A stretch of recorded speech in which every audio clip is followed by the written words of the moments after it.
to be the start of the pre-race interviews for Gcor. Right, so first question for a midget Matt. At Spa, we saw a very questionable action taken by Sokofa, where he, in my opinion, very blatantly crashed on purpose. Matt, if I'm correct, you have had a bit of a rivalry in the past with Sokofa. For example, you losing out to him at Australia through a strategy call that didn't work out. And you also previously stated he is very track dependent. How do you feel about the incident and how it has been treated by Gcor? Well, I haven't really had the chance to go back and watch the incident too much because I've been trying to focus on prep for this weekend. But I think the incident could have probably been handled a little bit better by Gcor and the stewards.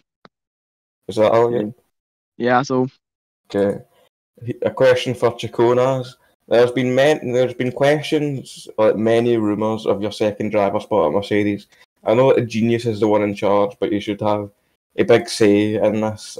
I imagine as Genius hasn't done very much recently. Anyway, there has been a few names recently, like Ollie Freeman, your current teammate, Midget Matt, who's been rumoured, and then Hurricane as well. Anyway, last race you were involved in some conflict with Hurricane, and he had a rant about how he treats you better than you do him, even though he later came out to say that this was him trolling. Has this affected his chances, if any, at being your teammate next season? Yeah, that's a good question. I think the relationship between me and Hurricane has always been very, very good, very, very strong. Ever since the Formula B days back in the day, I think we've always had, whatever's happened on track, we've always had the mutual respect between one another off track, to the point where I can even kind of call him my friend. But obviously what happened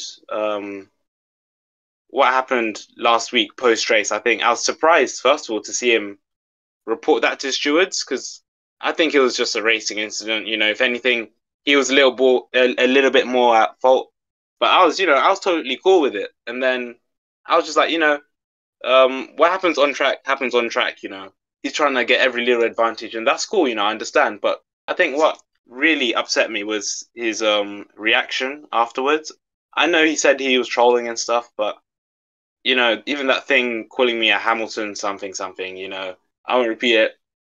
I didn't like that. He came up to me, apologized. He said a text message. It was a tweet, I think. He saying an apology.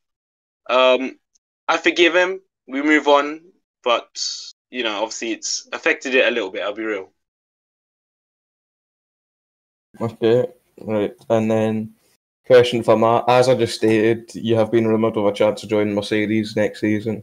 The question is this all fabricated rumours with no evidence, or has there been things happening in the background that we haven't seen yet, and are you fully committed to Alpine for the future? Well, I've already got my contract signed with Alpine for next year, whilst all these Mercedes rumours were flying, so I think it's all fabricated. There have never been talks with me and Mercedes for a seat, and I'm fully committed to Alpine for next season. Right. Another question for Matt. Your current teammate this season, Lando, hasn't exactly been the best this season. He's gotten points, but at some points he has caused incidents like hitting Chaconas and causing him to issues at Australia earlier this season. Are these incidents the cause of this move, or are there other factors we aren't aware of?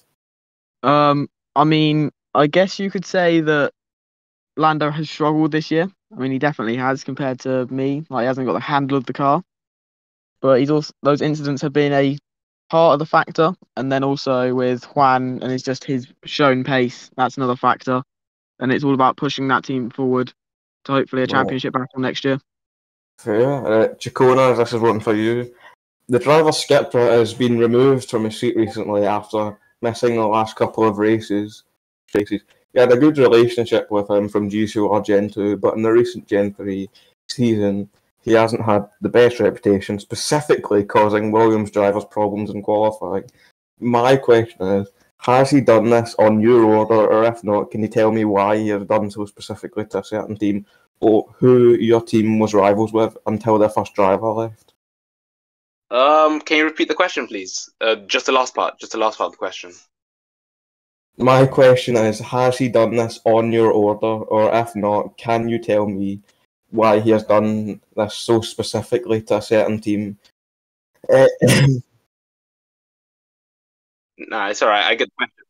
It's alright. I get the question. Nah, not at all. I would never tell any other driver to crash into my title rival, especially as I know how it feels myself when obviously that happened when we were fighting the BMWs a couple of seasons ago with Beast Mode, Type Z, Sharking, them lot.